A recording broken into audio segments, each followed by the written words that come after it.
Welcome back to the channel, where we help you ace your interviews and land your dream job. Today, we're tackling one of the trickiest questions you'll face in an interview. What is your greatest weakness? If this question makes you nervous, don't worry. You're not alone. It's a question that trips up even the most prepared candidates. But here's the good news.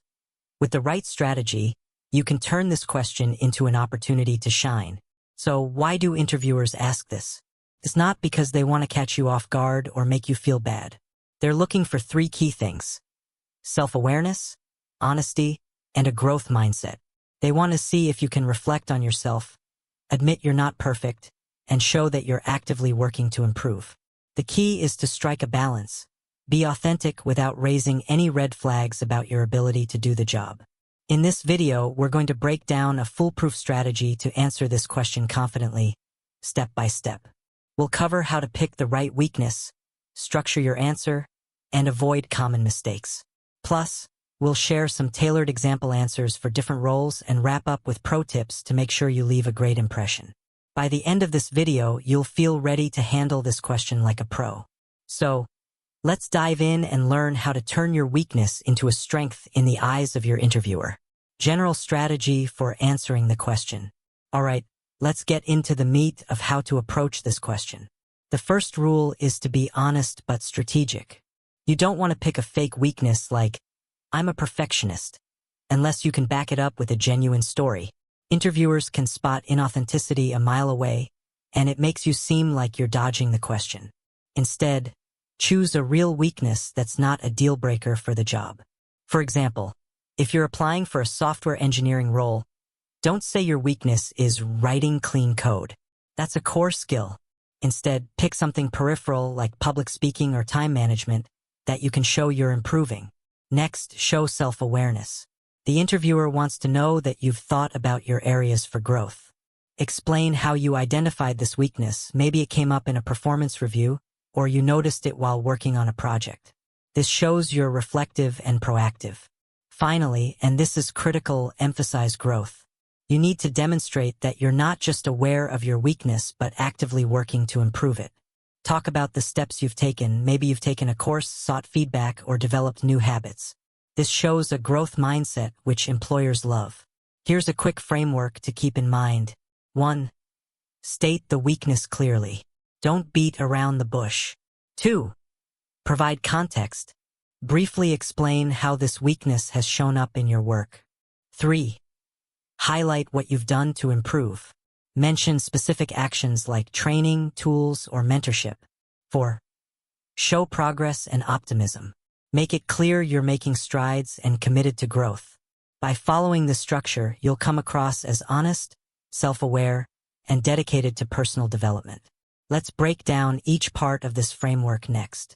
Structuring a strong answer. Now that you know the strategy, let's talk about how to structure your answer for maximum impact. A great answer is clear, concise, and leaves the interviewer feeling confident in your ability to grow. Here's how to do it step by step. Step 1. State the weakness clearly. Start by naming your weakness directly. For example, "One area I've been working on is my public speaking skills." This shows you're not afraid to admit where you need improvement. Keep it simple and specific. Don't vague it up with something like, "I sometimes struggle with things." Step 2. Provide context. Optional. If it feels natural, give a brief example of how this weakness has appeared in your work. For instance, "In my last role, I noticed I got nervous when presenting to large groups, which made it harder to convey my ideas confidently." This grounds your answer in reality and shows self-awareness. But keep it short, don't dwell on the negative. Step 3. Explain what you've done to improve. This is the heart of your answer. Talk about specific actions you've taken to address the weakness. Maybe you joined a Toastmasters club to improve your public speaking, or you started using a time-blocking app to manage your schedule better. Mention tangible steps like courses, tools, feedback from colleagues, or coaching. This shows you're proactive and resourceful. Step 4. Highlight progress and ongoing effort. Wrap up by emphasizing the progress you've made and your commitment to keep improving. For example, "Since joining Toastmasters, I've become much more confident presenting, and I'm continuing to practice to get even better. This leaves the interviewer with a positive impression. You're not defined. Let's talk about some good examples of weaknesses you can use. The key is to pick something that's real for you but doesn't scream, "I'm not qualified for this job." Here are 5 solid options that work for most roles, along with how to frame them to show a growth mindset. 1. Public speaking. This is a great choice for roles that don't require constant presentations. You could say you've been nervous presenting to large groups but are taking steps like practicing with smaller teams or joining a speaking club. 2. Delegating tasks. Perfect for aspiring managers or team leads. Maybe you've struggled to let go of tasks because you want things done a certain way, but you're learning to trust your team and communicate expectations clearly. 3. Saying yes too often. This shows you're eager to help but sometimes overcommit. You can talk about how you've started prioritizing tasks or using project management tools to stay organized. 4. Being overly detail-oriented. If you tend to get caught up in the details, mention how you're learning to balance perfection with efficiency, perhaps by setting deadlines or focusing on the big picture. 5. Difficulty with spontaneous decisions. Great for analytical types. You can say you prefer to analyze all options thoroughly but are working on trusting your instincts in low-stakes situations. These weaknesses are relatable, and when paired with a story of improvement, they show you're self-aware and proactive. Pick one that feels authentic to you, and make sure you can back it up with a story of growth. Sample answers for different roles. Now, let's look at some real examples tailored to different jobs. I'm going to give you 3 sample answers, 1 for a tech role, 1 for customer service, and 1 for management.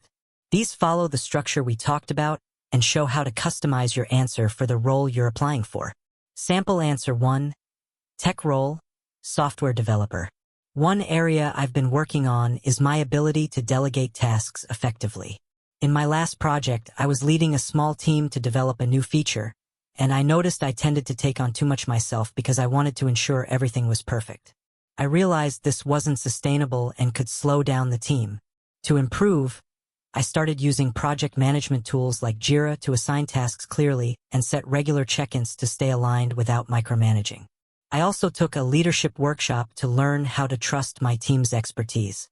Since then, I've seen our team's efficiency improve, and I'm continuing to refine my delegation skills to be a better collaborator. This works because it shows a weakness, delegating. That's not a core coding skill, highlights self-awareness, and emphasizes growth through tools and training. Sample answer 2, customer service role. One area I've been focusing on is managing stress during high-pressure situations. In my previous role at a call center, I sometimes found it challenging to stay calm when handling back-to-back customer complaints.